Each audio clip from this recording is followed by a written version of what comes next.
Sveiki, štai pagaliau parvyko dar viena naujiena iš Milano parodos. Mes ką tik apžiūrėjom ten, o dabar apžiūrėsime plačiau. Pažvelkime į jo oficialius duomenis.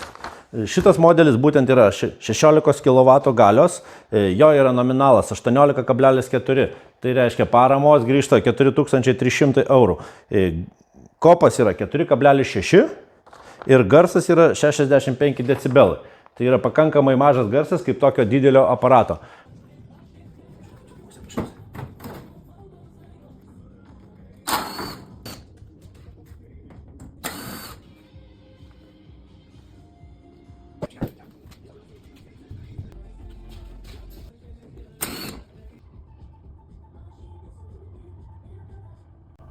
Štai išardėme 4. kartos Džiatsu modelį. Kuom jis ypatingas?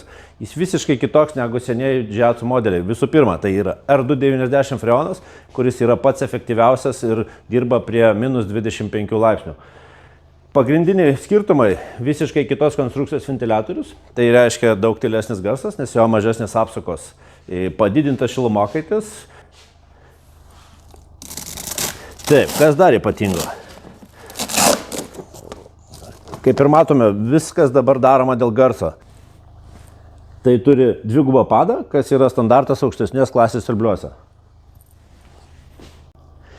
Štai matome sumontuotas išsiplėtimo indas, kas yra gerai, tai privalomas dujų separatorius, kadangi tai yra R290, jis privalo būti aukštos klasės. Jis turi dugno kabelį. Štai matome pagrindinį inverterio plokštę, kuris turi tikrai pakankamai tankų dažnį, ką tai reiškia, kad jisai inverteriuojasi labai nuo 20 iki 100%.